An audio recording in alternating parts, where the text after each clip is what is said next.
Friends, welcome to Rishu creations. Friends, ఇది రిషిధార ప్రేమ కథ part 33. Friends, అలాగే మొదటి నుంచి చూడాలనుకుంటే ఛానల్లో ఉన్నాయి, చూసేసేయండి ఫ్రెండ్స్. ఇక కథలోకి వెళ్తే రిషి వస్తారా స్విట్జర్లాండ్కి అయితే వెళ్తారు కదా హనీమూన్కి. అక్కడ వసుధార కోసం రిషి తీసుకొచ్చిన మోడ్రన్ డ్రెస్సెస్ని అయితే వసుధార వేసుకుంటుంది. రిషి ఆ డ్రెస్సుల్లో వస్తారని చూసి చాలా ఫ్లాట్ అయిపోతాడు.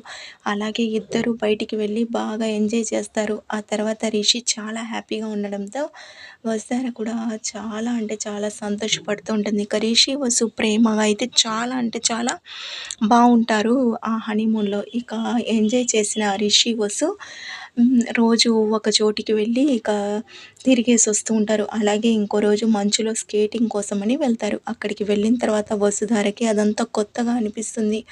రిషి, ఈ స్కేటింగ్ అవన్నీ నా వల్ల కాదు రిషి, కావాలంటే నువ్వు చేయి, నేను చూస్తూ ఉంటానని అంటుంది. ఇక రిషి, నువ్వు చూడ్డానికా నిన్ను ఇక్కడికి తీసుకొచ్చింది, అయినా ఇద్దరం కలిసి స్కేటింగ్ చేద్దాం, నేను నీ చేయి పట్టుకుంటాను, నువ్వేం భయపడాల్సిన అవసరం లేదని అంటాడు.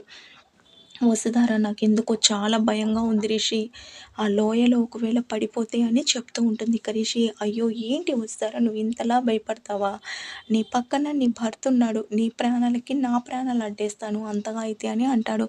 వసుధార, ఏంటి రిషి ఆ మాటలు అని చెప్పి అంటుంది. ఇక రిషి, సరదాగా అన్నానులే అని చెప్పి ఇక స్కేటింగ్ కోసం అయితే రిషి వసు ఇంకా షూస్ అవన్నీ వేసుకొని రెడీ అవుతారు. ఇక వసుధారకి అస్సలైతే స్కేటింగ్ రాదు. ఇక రిషియే తన చేయి పట్టుకొని స్కేటింగ్ అదంతా ఎలా చేయాలో నేర్పిస్తూ చూపిస్తూ ఉంటాడు. దాంతో వసుధార చాలా హ్యాపీగా ఇక అక్కడ స్కేటింగ్ చేయడం కూడా నేర్చుకుంటుంది. ఇక ఇద్దరు అలా ఎంజాయ్ చేసి వచ్చిన తర్వాత వసుధార, రిషి, మనం ఇక్కడికి వచ్చాం కదా, రేపు షాపింగ్కి వెళ్ళి అత్తయ్య గారి కోసం అలాగే మీ తాతయ్య గారి కోసం ఏమన్నా గిఫ్ట్స్ తీసుకుందామని అంటుంది. ఇక రిషి, సరేలే మీ అమ్మ నాన్న కోసం ఏం తీసుకోవా నువ్వు స్విట్జర్లాండ్లో అని అంటాడు.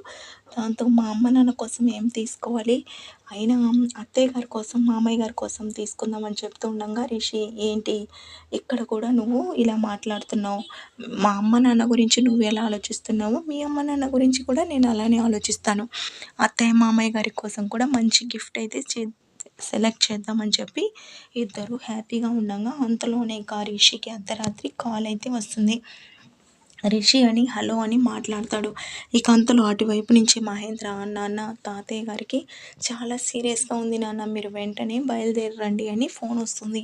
ఇక రిషి టెన్షన్ పడుతూ ఉంటాడు. వసుధార, ఏమైందండి అని అడుగుతూ ఉండడంతో తాతయ్యకి బాగాలేదంట వస్తారా, మనల్ని వెంటనే రమ్మంటున్నారని చెప్పడంతో అవునా, సరేనండి వెళ్ళిపోదామని అంటుంది. ఇక రిషి, అయితే నేను టికెట్స్ బుక్ చేస్తానని ఇక నెక్స్ట్ డే రిషి వస్తారా వెళ్ళిపోతారు. ఇక మళ్ళీ హైదరాబాద్కి. అక్కడికి వెళ్ళిన తర్వాత ఇక మహేంద్ర పికప్ చేసుకొని రిషి వసుని ఊరికైతే తీసుకెళ్తాడు. ఇక రిషి కార్లో, ఏమైంది డాడ్, తాతయ్య బాగానే ఉన్నారు కదా, సడన్గా ఏమైంది అని అడుగుతూ ఉండడంతో ఏమో నాన్న, నాకు కూడా అర్థం కావడం లేదు, అసలు మాతో కూడా బాగానే మాట్లాడారు, అంతలోనే ఇలా బాగాలేదని పని వాళ్ళు ఫోన్ చేశారని చెప్పడంతో ఇక వాళ్ళ తాతయ్యని హైదరాబాద్ సిటీ హాస్పిటల్లోనే జాయిన్ చేయడంతో అక్కడికైతే వెళ్తారు. ఇక వాళ్ళ తాతయ్య రిషి వంక చూస్తూ, రిషి వచ్చావా, నిన్ను చూడకుండానే ఎక్కడ చనిపోతాను అని అనుకోవడంతో రిషి, ఏం తాతయ్య ఆ మాటలు, మీకేం కాదు అని చెప్పడంతో ఇక వాళ్ళ తాతయ్య, ఏమో రిషి నేను ఇంకా బ్రతకనని అనిపిస్తుందని ఎమోషనల్గా మాట్లాడుతూ అయితే ఉంటాడు.